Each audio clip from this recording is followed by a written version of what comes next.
Good evening students. आप सब लोगों का एक बार फिर आपके अपने ऑनलाइन प्लेटफॉर्म प्रयाग एकेडमी में बहुत बहुत स्वागत करता हूँ। आप लोग कैसे हैं? आशा अच्छे होंगे, पढ़ाई आप लोगों की अच्छी चल रही होगी। हम लोग भारतीय संविधान पढ़ रहे हैं, मौलिक अधिकार तक पढ़ चुके हैं हम। अब हम पढ़ेंगे भाग 4 नीति निर्देशक तत्व। तो भारतीय संविधान के अनुच्छेद भाग 4 में अनुच्छेद 36 से लेकर के 51 तक, भाग 4 अनुच्छेद 36 से लेकर के अनुच्छेद 51 तक नीति निर्देशक तत्वों का वर्णन किया गया है, जिन्हें हम डायरेक्टिव प्रिंसिपल फॉर DPR, ठीक है, लेकिन राज्य के नीति निर्देशक तत्व के नाम से जानते हैं। ठीक है, ये आयरलैंड के संविधान से लिए गए हैं। अब इनमें भारतीय संविधान में कहा गया है, इनकी खासियत क्या है, कुछ मूल खासियत मैं आप लोगों के सामने डिस्कस कर लेना चाहता हूँ। भारतीय संविधान में लिखा है कि विधि बनाते समय राज्य इन तत्वों को लागू करने की कोशिश करेंगे, यानी राज्यों का ऐसा कर्तव्य होगा कि वो विधि बनाते समय इन तत्वों को अधिकाधिक लागू करें। ठीक है, और ये वाद योग्य नहीं है, यानी कि इनकी मांग या इनकी पूर्ति जो है कोई भी व्यक्ति न्यायालय में जाकर के नहीं कर सकता है। ये मूलतः कल्याणकारी राज्य की स्थापना में सहायक हैं, और कल्याणकारी राज्य के जो यानी कॉन्सेप्ट है, ठीक है, वो गांधीवाद से संबंधित है। तो इस तरह से ये गांधीवादी विचारधारा, ये गांधीवादी आदर्श से ये पूरी तरह से यानी कि प्रभावित दिखते हैं। बहुत से ऐसे हैं धाराएं जो गांधीवाद के आदर्श को से बिल्कुल से प्रभावित हैं। तो गांधीवाद का प्रभाव क्वेश्चन पूछा जाता है, आपको कहाँ दिखाई पड़ता है? तो नीति निर्देशक तत्वों में दिखाई पड़ता है। आप सामाजिक और आर्थिक प्रजातंत्र की स्थापना में सहायक ये तत्व हैं। ठीक है, तो अब आगे पढ़ते हैं, इनमें है क्या। अनुच्छेद 38 में 36 और 37 में वही राज्य की परिभाषा कैसे लागू होंगे, क्या होंगे, ठीक है, वो दिया गया है, यही चीज़ दिया गया है। ठीक है, कि यानी राज्यों का ये कर्तव्य होगा विधि बनाते समय इन तत्वों को लागू करने की कोशिश करें। ठीक है, तो अनुच्छेद 38 से शुरू होते हैं। अनुच्छेद 38 में है सामाजिक, आर्थिक व राजनीतिक न्याय की व्यवस्था करना राज्य का कर्तव्य होगा। अब मैंने बताया आपको पहले सामाजिक आर्थिक प्रजातंत्र की स्थापना, तो यहाँ पर सामाजिक आर्थिक राजनीतिक न्याय की व्यवस्था करना राज्य का, ठीक है, यानी कि कर्तव्य होगा। 39वां है समान कार्य के लिए समान वेतन। ठीक है, यानी कि चाहे वो स्त्री हो चाहे पुरुष हो, ठीक है, कोई व्यक्ति हो, यदि एक समान कार्य करता है तो उसे समान वेतन प्रदान किया जाएगा। इसके बाद आता है 39वां का, यानी का, खा और गा, ये सब 42वें संविधान संशोधन के द्वारा जोड़े गए हैं। समान न्याय और निःशुल्क कानूनी सहायता की व्यवस्था करना, यानी कि राज्यों का कर्तव्य होगा कि हर एक व्यक्ति को समान न्याय प्रदान हो, और जो निःशक्त यानी किससे जो है, जैसे बालक हैं, विधवाएं हैं, या आर्थिक रूप से, ठीक है, बहुत ही कमज़ोर लोग हैं, उन्हें निःशुल्क कानूनी सहायता की व्यवस्था करेंगे, और ऐसी कई राज्यों में व्यवस्थाएं की गई हैं। फिर है 39 का सार्वजनिक धन का, यानी कि राज्य सार्वजनिक धन का इस प्रकार से समन्वय नियंत्रण करेगा जिससे कि उसका अधिक सार्वजनिक हित में प्रयोग किया जा सके। ठीक है, नहीं जो सार्वजनिक धन है वो बर्बाद ना हो। सार्वजनिक धन का मतलब है सरकार का धन, ठीक है, और जो कहाँ से एकत्र होता है, लोगों के द्वारा कर वगैरह से एकत्र होता है। गांव में आया है धन का समान वितरण, यानी कि राज्य ये कोशिश करेंगे कि कोई वर्ग बहुत ही यानी कि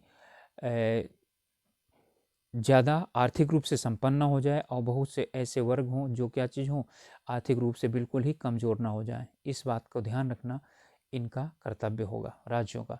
अनुच्छेद 40 के अंतर्गत ग्राम पंचायतों के गठन की बात की गई है, और ठीक है, आपको 73वें और 74वें संविधान संशोधन के द्वारा ग्राम पंचायत और नगर निगम, ठीक है, इनकी स्थापना कर दी गई है। ये अब, ठीक है, कानूनी इनको जामा पहना दिया गया है। 41वें में है बुढ़ापा, बीमारी, निःशक्तता आदि अवस्थाओं में, कुछ अवस्थाओं में राज्य के द्वारा क्या प्राप्त करने का, प्रदान करने की बात की गई है, सहायता प्रदान करने की बात की गई है। जैसे वृद्धावस्था पेंशन है, ठीक है, विधवा पेंशन है,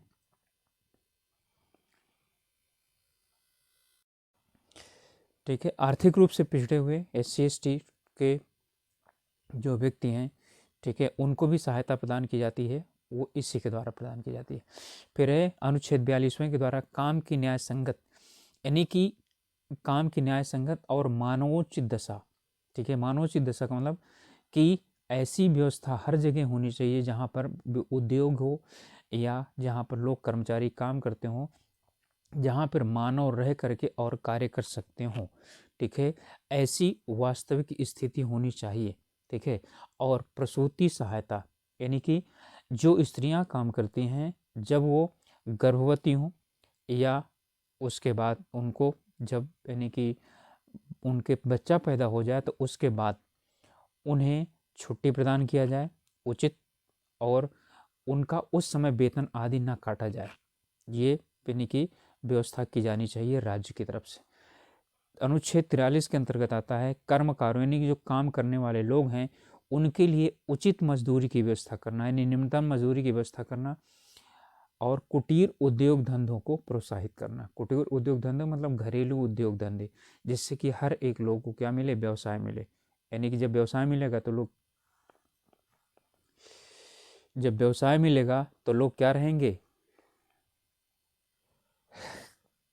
बेरोजगार नहीं रहेंगे, ठीक है। तो 43 में है कामगारों के लिए उचित मजदूरी की व्यवस्था करना और कुटीर उद्योगों को प्रोत्साहन देना। 43वें के काम में आता है प्रबंधन में श्रमिकों की भागीदारी, ये भी 42वें संविधान के द्वारा जोड़ा गया है, यानी कि किसी भी जब फैक्ट्री आदि उद्योग में जो प्रबंधन बनाया जाएगा यानी मैनेजमेंट बनाया जाएगा, उससे श्रमिकों का भी क्या होना चाहिए, प्रतिनिधित्व होना चाहिए, बहुत पूछता है, ठीक है। फिर 44वें में है संपूर्ण भारतीय क्षेत्र के लिए एक समान नागरिक संहिता की व्यवस्था करना, ठीक है। और मैं आपको बताना चाहता हूँ कि सिर्फ और सिर्फ अभी तक एक गोवा ऐसा राज्य है जहाँ पर समान नागरिकता की व्यवस्था की गई है, बाकी और किसी भी राज्य में अभी समान नागरिकता की बात नहीं की गई है। यानी कि समान नागरिक संहिता अर्थात ऐसा नियम या कानून जो सब लोगों पर समान रूप से लागू हो। समान नागरिकता संहिता 44 के बाद आता है 45। देखिए अनुच्छेद 45 में, ठीक है, अनुच्छेद 45 में ये व्यवस्था थी कि यानी कि स्वतंत्रता प्राप्ति के 10 वर्ष के अंदर 6 से लेकर के 14 वर्ष तक के बच्चों को निःशुल्क और अनिवार्य शिक्षा की व्यवस्था की जाएगी, ठीक है। और आप लोग जानते हैं कि शिक्षा का अधिकार अधिनियम लागू हो गया तो 45 जो है वो शिक्षा का अधिकार के अंतर्गत वो मौलिक अधिकार में परिवर्तित कर दिया गया, तो उसे हटा दिया गया है, यहाँ से निश्रित कर दिया गया, यानी 45वां अनुच्छेद निश्रित है, लेकिन 45 एक जो है जोड़ा गया है 42वें संविधान संशोधन के द्वारा। इसमें कहा गया था कि 6 वर्ष से कम आयु के बच्चों की शिक्षा एवं स्वास्थ्य पर ध्यान देना राज्यों का कर्तव्य होगा, ठीक है। आप लोग आंगनवाड़ी सुने हैं, ठीक है, आंगनवाड़ी, बाड़ वाली, ठीक है, ये सब प्रसूत जो महिलाएं क्या होती हैं, गर्भवती होती हैं, उस समय भी जब बच्चा पैदा होता है तो उसे कई टीके लगाए जाते हैं, ये सब 45(1) के अंतर्गत आते हैं। समझ में आ गया होगा। 45(1) 6 से कम आयु की बात कर रहा है, ठीक है। और मौलिक अधिकार 6 से लेकर 14 वर्ष तक के बच्चों की बात करता है, जो 45 में था। अब अनुच्छेद 46, अनुच्छेद 46 के अंतर्गत कमजोर वर्गों खास करके अनुसूचित जातियों अथवा अनुसूचित जनजातियों की शिक्षा और आर्थिक संबंधी, अर्थ संबंधी का मतलब आर्थिक संबंधी हितों की रक्षा करना या हितों को बढ़ावा देना, ये राज्यों का कर्तव्य होगा। 47वें में आता है पोषाहार एवं जीवन स्तर में, यानी नागरिकों के पोषाहार एवं जीवन स्तर में सुधार तथा मादक द्रव्यों पर नियंत्रण, ठीक है। इसमें इन पर तो काफ़ी ज़्यादा काम हुआ, लेकिन अभी मादक द्रव्यों पर नियंत्रण की व्यवस्था नहीं की गई। पोषाहार और जीवन स्तर में सुधार, जैसे आप जानते हैं, ठीक है, कि मिड डे मील, ठीक है, मिड डे मील का मतलब क्या हो गया, मध्याह्न भोजन, ठीक है, मध्याह्न भोजन की व्यवस्था स्कूलों में पहली कक्षा से लेकर के 8वीं तक, ठीक है, और आंगनवाड़ी वगैरह में उसमें भी। और जो महिलाएं हैं वो जो गर्भवती महिलाएं हैं या जिन्होंने बच्चों को जन्म दे दिया है, उनके स्वास्थ्य के लिए एक लिस्ट बनाई जाती है, और जो आशाएं होती हैं, आशा कार्यकर्ती होती हैं, उनके द्वारा उनके पास तक उनको भोजन सामग्री पहुंचाई जाती है, और अनेकों प्रकार की, जिसमें कई प्रकार के क्या हों, पोषक तत्व हों, ठीक है।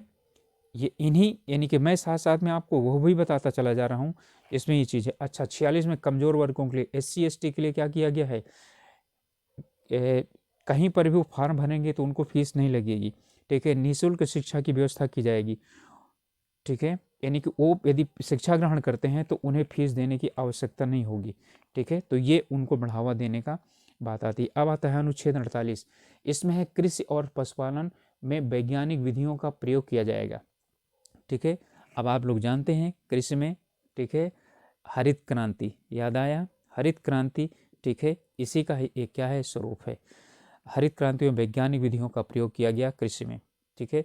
इस बार दुधारी पशुओं की नस्लों में सुधार और उनके वध आदि पर प्रतिबंध लगाना, ठीक है। तो कुछ स्थानों यानी कुछ राज्यों ने लगाया है, कुछ राज्यों ने प्रतिबंध नहीं लगाया है, ठीक है। दुधारू पशुओं के वध पर प्रतिबंध यानी की बात की गई है, अदुधारू पर नहीं। इसके बाद आता है 48 का, पहले 48 था, 48 का है। 48 का बहुत पूछा जाता है, फिर से ये 42वें संविधान संशोधन में लागू किया गया है। पर्यावरण संरक्षण और वन तथा वन्य जीवों की रक्षा प्रयास करना, ठीक है, यानी कि ये बाद में जोड़ा गया है, जिसमें पर्यावरण संरक्षण की बात की जाती है, वन और वन्य जीव की रक्षा की बात की जाती है। 48 का में 49 में है ऐतिहासिक तथा राष्ट्रीय महत्व के स्मारकों की रक्षा, ठीक है, यानी कि राज्य का ये कर्तव्य होगा कि ऐतिहासिक और राष्ट्रीय महत्व के जो स्मारक हैं, ठीक है, या कला है, उनकी क्या करना, सुरक्षा करना। जैसे लाल किला है, ताजमहल है, इस तरह की जो यानी कि राष्ट्रीय महत्व के स्मारक हैं, उनकी क्या करना, सुरक्षा करना राज्यों का कर्तव्य है। अनुच्छेद 50, इसके अंतर्गत न्यायपालिका और कार्यपालिका की शक्तियों का पृथक्करण, अर्थात कि कार्यपालिका जो है इतनी वो शक्तिशाली नहीं होना चाहिए जो न्यायपालिका को प्रभावित कर सके, अर्थात इसकी स्वतंत्रता को क्या करना है, बनाए रखने का कार्य किसका होना चाहिए, राज्य का होना चाहिए। यानी राज्य की कार्यपालिका को बिल्कुल न्यायिक यानी कि न्यायिक कार्यों में किसी भी तरह का हस्तक्षेप नहीं करने दिया जाना चाहिए। इसके बाद है 51, अंतर्राष्ट्रीय शांति एवं सुरक्षा को बढ़ावा देने का प्रयास, यानी राज्य ऐसे कार्य करेंगे जिससे कि अंतर्राष्ट्रीय शांति और सुरक्षा को बढ़ावा प्राप्त हो, ठीक है। तो ये इतने आपके क्या थे, 38 से लेकर के 51 तक डायरेक्टिव प्रिंसिपल्स, जिसे हम नीति निश्चक तत्व कहते हैं, ठीक है। अब आता है कि आखिरकार मौलिक अधिकार और नीति निश्चक तत्वों में क्या अंतर है, तो इनमें कुछ अंतर है, ठीक है। मौलिक अधिकार वाद योग्य है, अर्थात यदि किसी व्यक्ति को मौलिक अधिकार नहीं प्राप्त होते हैं, छीने जाते हैं या उनका हनन होता है तो वो न्यायालय में जा सकता है, और नीति निश्चक तत्वों के लिए ऐसा कुछ नहीं कहा जा सकता। ये राज्यों की अनुशंसा पर निर्भर है, राज्य चाहे तो लागू करें, ना चाहे तो ना लागू करें। मौलिक अधिकारों के पीछे कानूनी मान्यता है, ठीक है, यानी कि इसके पीछे कानूनी मान्यता है, कानून क्या कर सकता है, इसे लागू कर सकता है। नीति निश्चक में ऐसा कुछ नहीं है, ठीक है। यदि राज्य दें तो ठीक है, नहीं दें तो भी ठीक है। मौलिक अधिकार राज्य के विरुद्ध प्राप्त है, जबकि नीति निश्चक तत्व राज्य द्वारा प्राप्त है, ठीक है। तो मौलिक अधिकार राज्यों की यानी राज्यों पर प्रतिबंध लगाते हैं, जबकि नीति निश्चक तत्व क्या करते हैं, व्यक्तियों पर प्रतिबंध लगाते हैं, मौलिक अधिकारों पर प्रतिबंध लगाते हैं, क्योंकि राज्य के द्वारा प्रदान है। मौलिक अधिकार सिर्फ व्यक्ति के लिए, जबकि निश्चक तत्व किस पर हैं, समाज के हितों के लिए। तो मौलिक अधिकार समाज के हितों के लिए हैं, ठीक है, इसलिए कई बार क्या होते हैं, संसद इन्हें ज़्यादा महत्वपूर्ण मानती है, ठीक है, और मौलिक अधिकारों को क्या कर देती है, वो पीछे छोड़ देती है, ठीक है। तो यानी कि ये प्रमुख थे। कुछ एक दो उदाहरण बता देता हूँ। मादक द्रव्यों पर इन्हें नियंत्रण, जैसे आपने सुना है बिहार, ठीक है, बिहार में क्या लगाई गई है, शराबबंदी, ठीक है, शराबबंदी लगाई गई है, ठीक है। तो यानी कि वहाँ पर शराब की बिक्री पर पूरी तरह से रोक लगा हुआ है।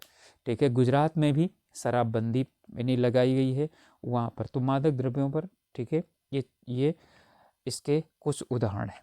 ठीक है, तो ये हमारा था नीति निश्चित तत्व। ठीक है, इसके बाद हमको पढ़ना है, ठीक है, मौलिक कर्तव्य, क्योंकि उनको इसी के साथ ही पढ़ लेते हैं तो ज़्यादा बेटर रहता है।